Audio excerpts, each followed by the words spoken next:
I don't think credible. I think it was expected. In fact, just a few minutes ago, word came up via Russian state media that Russian security services have uncovered the suspect. They blame it on a 40-plus-year-old Ukrainian citizen who followed Dugina around and also to the festival, rented an apartment at the same block.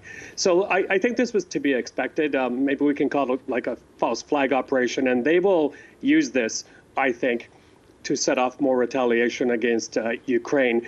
It is not a bridge too far for the Putin circle to actually kill someone who's fairly close to them in order to allow this sort of thing to happen. So we shouldn't be surprised by it. Yeah, so the group that claimed responsibility, you don't think it was them. You're more likely to think that it was almost a Russian attack on Russian. Yeah, and this has happened in the past under Mr. Putin's regime. I have to be careful what I say because I am in Odessa, but of course, it's not beyond them to do this sort of thing.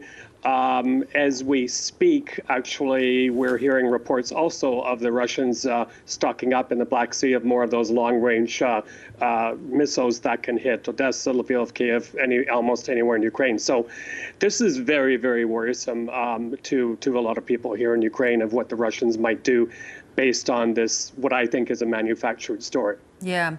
It's interesting, too, that it comes during the week where Ukraine will be celebrating their Independence Day, which is this Wednesday. It also marks 6 months since the start of the war. Do you think they're leading to a very big statement, a big military statement, Russia?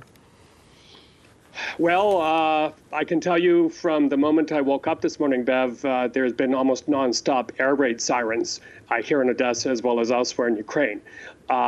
This could mean there are missiles on their way. We don't know. The Ukrainians have increased their capability in terms of shooting down incoming missiles. But, I was just outside a moment ago when another air raid siren alarm went off and an entire shopping center was evacuated. How are businesses expected to go back to normal when there's this type of interruption? How are mothers and their children expected to not have anxiety when this sort of thing is happening? Having said all of that, Ukrainians are showing incredible defiance. In Kyiv, a lot of your audience probably saw those visuals of these captured Russian tanks and other pieces of armor lining up on Khreshchatyk, the main boulevard. That sort of thing is happening all over Ukraine, and it's a source of pride and defiance from the Ukrainians. Yeah. Again, urgings today to secure Zaporizhzhia, the nuclear facility. Now, this follows further shelling on a nearby town very close to the facility. There's no indication that there is going to be any effort to try and contain this and ensure that it is safe.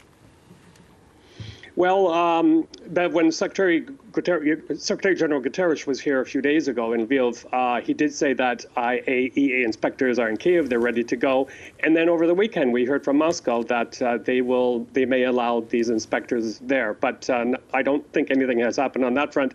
What I can tell you, aside from the very, very dangerous shelling that is happening inside the plant, reading the Telegram channel of staff there, they're being very, very badly intimidated. They have to go, for example, to the lavatory under armed escort by Russian guards, and some of them have been sent home, not coming back. It's absolutely chilling when you think about it, because under these sorts of conditions, the room for error is almost zero. And if somebody makes a mistake or if they do some kind of provocation, it will be felt, and it has to be underlined that anything that happens at the Zaporizhzhia plant could affect the entire globe. Something needs to be done immediately. And it's not the only asset in terms of energy that Russia has seized. It seems that their long game is to really deprive Ukraine of any sort of energy sources as the winter approaches. Yeah, it's the weaponization of energy, not only in Ukraine, but throughout Western Europe. And I spoke, for example, to the deputy mayor of Lviv the other day, and he said there is a real fear that the Russians will continue to strike on these central heating plants that cover a lot of Ukraine. Everything is centralized here when it comes to heating. And mayors in eastern Ukraine have requested support from Lviv in terms of taking some of their residents if the heating doesn't work. And there's a good chance that may happen. As far as I know, Bev, the Ukrainian power grid is okay if the Zaporizhzhia plant went off. But if the Russians continue to strike coal-fired plants, things like that, very, very serious trouble as the winter nears.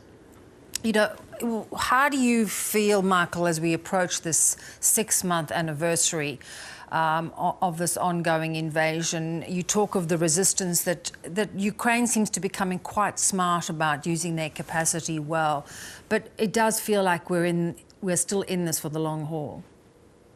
Yeah, we are in it for the long haul, definitely. And I think we see that from Ukrainians who have, against their will, had been forced to immigrate abroad and are not yet ready to come back.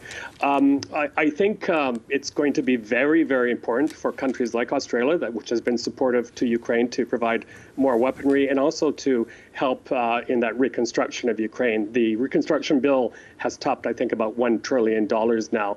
But Ukraine desperately needs more weapons, and it needs the ability to start getting its western oblast back to life.